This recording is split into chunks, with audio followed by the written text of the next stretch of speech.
Hi there. Today I'm going to read the first chapter from The Field Guide to the North American Teenager by Ben Phillipe. And there's a dedication on the front. It says, "To my mother, Belzy, I would have made a terrible doctor, Mom. People would have died." Field Guide to the North American Teenager, Chapter 1, Austin. Identifying characteristics: abundance of food trucks, strip malls, and concert t-shirts worn by grown adults. Habitat: 104 degrees, generally inhospitable to human life. Other facts: observed slogan, "Welcome to Austin, please don't move here." Hypothesis: environmental insecurity masked as pride. 23 minutes after landing at the Austin airport, Norris Kaplan could confirm that life in Austin, Texas really did come with a unique flavor, as had been aggressively promised by all his mother's tourism pamphlets. Unfortunately for Norris, and just as he'd predicted, none of this flavor, tang, zest, piquancy, whatever you might call it, was hospitable to your average Canadian. No, to your average Canadian, black French Canadian no less, Austin, Texas, blew baby chunks. From the moment he left Montreal, people had been squinting at Norris's t-shirt. Only one little kid back at their first layover at JFK had appeared to approve of the insignia, giving Norris a big grin. Since then, it had been a sea of neckbeards whose glances went from confused to hostile at the fact that a sports team logo had stumped them. Now, this was offensive to Norris on multiple levels, specifically three. One, the white-rimmed Navy C with an H in its mouth left no doubt to the team, especially against the red of this worn-out shirt. Two, people were way too comfortable gawking at a teenager's chest in public. And three, the Habs, or Canadiens of Montreal, were an iconic, nay, historic team. These people ought to be ashamed of their ignorance.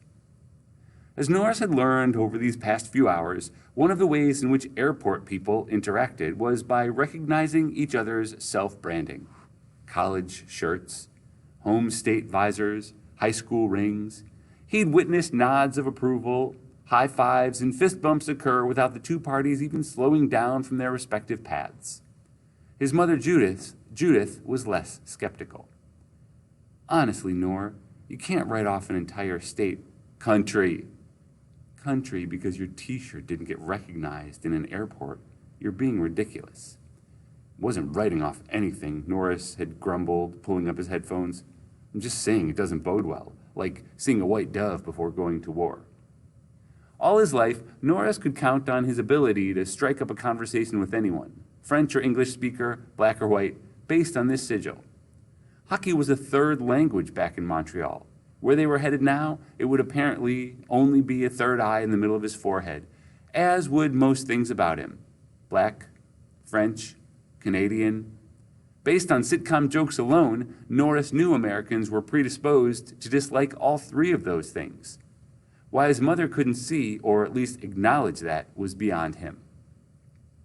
Now that they had landed, however, the biggest offender was unquestionably the Texan Heat. "I mean, good God, this isn't human," Norris groaned loud enough to be a bother to bystanders as they exited the airport and entered the taxi line. The heat hit him like a wall. Who did this?" "Norris," Judith sighed, fanning herself with some Wonders of 6th Street pamphlet she had grabbed somewhere along the way. "Please don't start." "No, Mom, I want a name," Norris said, pulling out his phone and navigating to the Wikipedia page for Austin, Texas, subcategory History. "Who decided to build a city here? What sick wagon of explorers stopped here and went, 'Guys, the surface of the sun is looking a little out of reach for the horses. Let's just settle here'?" Norris pinched the fabric of his shirt and fanned himself. They were naturally sweaty people, both of them. Norris knew he could get his mother to break, at least on this one point. "Stephen Fuller Austin," he read aloud as the page finally loaded. Even his phone hated him here. "The father of Texas, 1793 to 1836. Burn in hell, Stephen Fuller. Or actually, he'd probably enjoy that, the degenerate. I hope you're in heaven enjoying a cool breeze. How's that, Stephen?" Norris asked. His last hope was annoying his mother to the point that Judith might throw her arms up, turn them around, and book 2 direct overnight flights to Quebec. "It's not that hot," she said, earning her a deadpan glare from her son. It was the lying from one's parent that really offended Norris. "I will take a vow of silence for 48 hours if you raise your arm right now," he said, nodding to the pit stain rapidly spreading under the arm of his mother's blouse. I don't," Judith sputtered, self-consciously tightening her grip on her armpits. "Do you know what my mother would have done to me if I talked to her that way back in Haiti?" He smiled. "Now, Mom, don't joke about that. They take child abuse seriously here in America," he said, steadily raising his voice with a smirk. "Right up there with beer and the Second Amendment." "Norris!" Judith snapped, a whisper of a scream delivered through gritted teeth. Of all the things Norris disliked about leaving his life behind, his mother's paranoid insistence that they become apolitical while living in Texas had provided Norris with the most enjoyment. "It's not that you can't have an opinion," she had told him. "You just need to have less of them. People won't always know when you're joking." Norris was just wondering how far he could go into an off-the-cuff firearms reform rant when they made it to the front of the line and a taxi miraculously appeared. "Oh, about time," Judith exclaimed. "I'll grab the left one, you grab the right," she said, hauling the suitcase into the trunk. Maybe it was the new country, the new job, but Norris had to admit it was pleasant to see his mother so peppy after months of watching her refresh her inbox every morning with too much hope. Creole and patois scholars weren't in high demand in North America, as it turned out. Her smile would dim with every inevitable rejection of her candidature for adjunct vacancies, but as soon as she noticed Norris watching her, she'd turn it back on. A full tenure-track offer was a rare stroke of luck. Norris knew that too. It's just, God, why did it have to be freaking Texas? From the back of their cab and through the blanket of waving heat, Norris took in the city that was now their home. Everything really was bigger here, as it turned out. The buildings, the highways, the trucks. It made sense, really. With this much heat, you needed shadows.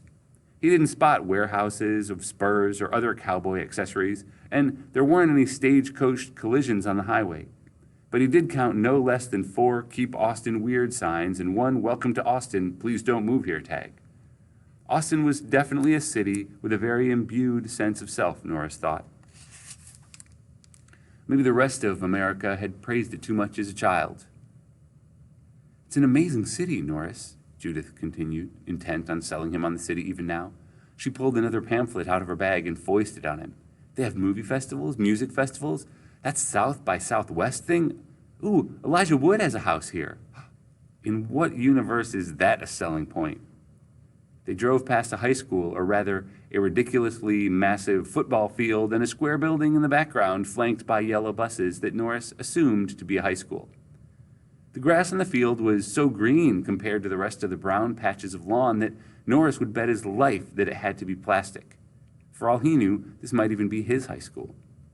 "It's not," Judith said, doing that thing where she read his mind like it was just part of the ongoing conversation. "Mother's intuition," she called it. "Your school is Anderson High, near Pflugerville, I think. It's ranked very highly." "What's with all the orange?" Norris continued, his eyes on the window. Every banner, every convenience store archway was in the same exact shade. Truly an upsetting amount of orange. Was there even any orange left in the rest of the world? "Burnt orange," Judith said, already in the middle of a different pamphlet. "The Longhorn football team's official color." "Austin blood," the cab driver suddenly exclaimed, reminding Norris of his existence. He was skinny, and the back of his neck was peppered with brown freckles. Burnt orange freckles, Norris thought. The man's eyes found Norris through his rear-view mirror. Going by his mother's glare, it was clear that Norris had done that thing where he scoffed without realizing it. It wasn't an altogether rare occurrence. "You big sports fan, son?" the man asked, squinting at Norris's shirt from the rear view. Norris frowned. When was the last time the man had used a verb?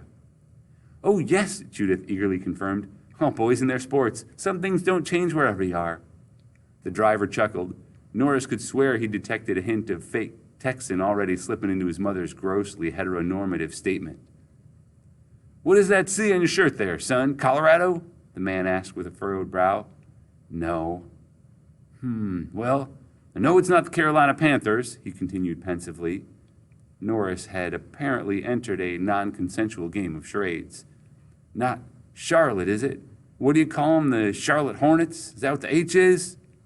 A man can only be pushed so far. Actually, sir, the C is for Canadians, Judith exclaimed as she simultaneously pinched Norris's arm hard. Habs, Norris corrected for the millionth time. Canadians might be the team's official name, but any fan that had ever called Montreal home knew to call the beloved team by their alternate moniker, the Habs, short for Les Habitants. Weird name, the driver commented without a follow-up. The fun for him was apparently in the guessing. Norris continued to stare out the window as they cut through the University of Texas's campus, an entire neighborhood of girls in loose ponytails, baggy t-shirts, and orange short shorts. Austin had legs going for it, Norris could concede that. 51,330 students, Judith said, eyes on the white tower that seemed to mark the center of campus. Can you imagine? It had taken a few years for Norris to understand why, to his mother, Montreal, New York, Boston, Vancouver, and even London were simply points on a map when she'd been applying to positions. Deep down, she was a complete nerd. She made a living translating on the side, but being in a classroom was where her first-generation nerdy heart lay. So, Texas. The cab took them to what appeared to be a residential area. There was dead grass everywhere, dead and wet, as if it had been sweating. We just had a rainstorm. It was a doozy, the driver said. Now, I myself like the rain, always have, especially after the drought we had this Christmas. Norris thought back to the mountain of snow left behind on their old apartment's balcony, to the 2 sets of keys left behind on their old kitchen counter that morning, and something rang in his chest. He hadn't realized until just now that he would never see it melt come spring, nor would he be ordered to begrudgingly shovel it after weeks of putting it off. Right now, 1 hour ahead, in a different time zone, his best friend Eric was probably practicing his puck on the ice rink behind their building, a flea market parking lot that the city iced every winter for kids. I'm not forgetting about Whistler, Norris said, apropos of absolutely nothing. Eric's uncle had a condo in the town, and his belated gift to his nephew had been a 2-week-long early spring passes to Whistler Blackham, one of the largest ski resorts in the world, for him and his friend to enjoy during the upcoming spring break. He would be away on business and put a lot of stock in being his only nephew's cool uncle. He had a man bun, for Christ's sake. Whistler had been one of the carrots his mom had dangled in front of him when Austin had first crept into their dinner conversations. You can absolutely still fly back for that, Judith said. Canada is not disappearing, Norris. Neither is your friend. Another wrinkle that made returning to Montreal for spring break a necessity was that Eric was now gay. Well, had always been gay, obviously, but had only now started telling a select few people, which, as far as Norris knew, consisted only of himself, their friend Stephanie, and 2 of Eric's cousins. The revelation that the best friend who'd showed him how to get around Judith's porn blockers had been gay was a bit of a shock. Not because Norris had an issue with it, but because with 2 words, 1,000 conversations now would be remembered in an entirely different light. They'd finally begun to settle back into their groove when Norris was whisked off to America. And now, here he was, 2,000 miles away. Of all the casualties of this relocation, Eric was undoubtedly the biggest one. Well, the second biggest one. We should call Dad tonight, Norris added. Of course, his mother answered with a controlled smile set to motherly. I'm sure he'd like that. Norris looked out the window. The rest of the drive was mercifully quiet. All right. And that's the first chapter of The Field Guide to the North American Teenager by Ben Phillipe. We have it here at the Chief Sealth Library if you want to put it on hold and check it out.